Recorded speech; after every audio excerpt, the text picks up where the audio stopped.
LDC উত্তোলন পরবর্তী বাংলাদেশকে কমাতে হবে শুল্ক হার, এতে কমবে কাস্টমস কেন্দ্রিক রাজস্ব আয়। সেক্ষেত্রে অন্যান্য খাতগুলোর কর ফাঁকি বন্ধে কার্যকর ব্যবস্থা নেওয়ার আহ্বান জানিয়েছেন অর্থনীতিবিদরা।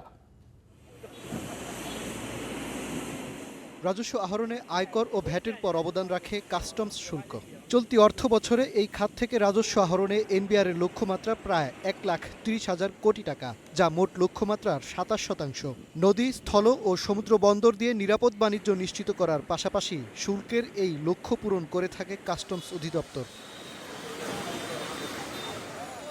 ওয়ার্ল্ড কাস্টমস অর্গানাইজেশনের সদস্য হিসেবে ২৬ জানুয়ারি বিশ্ব কাস্টমস দিবস পালন করছে বাংলাদেশও। বৈশ্বিক সংস্থাটির লক্ষ্য বিশ্বব্যাপী কাস্টমস পদ্ধতি সহজ ও উন্নত করে স্বচ্ছতা নিশ্চিত করা, পাশাপাশি আন্তদেশীয় বাণিজ্যে নিরাপত্তা নিশ্চিত করা সহ উদার বাণিজ্য নীতি বাস্তবায়ন করা।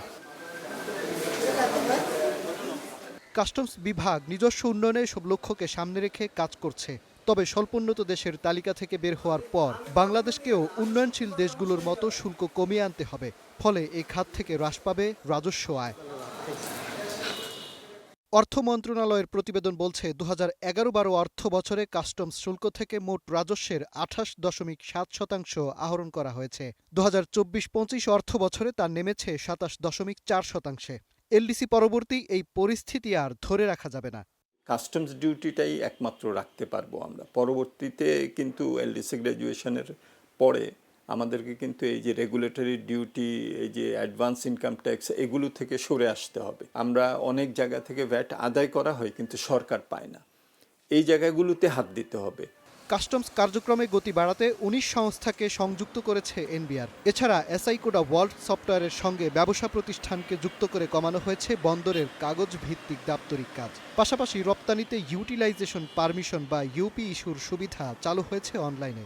এই বিষয়গুলো নিয়ে অনেক বিনিয়োগও হয়েছে, কিন্তু আমাদের একটা যেটা সমস্যা আমি দেখি সেটা হলো যে অনেক ক্ষেত্রেই আধুনিকায়ন করা হয়েছে, কিন্তু একটা সিস্টেম আরেকটা সিস্টেমের সাথে কথা বলে না। এই ইন্টারঅপারেবিলিটি অফ দ্য সিস্টেমস, এটাকে এস্টাবলিশ করতে হবে।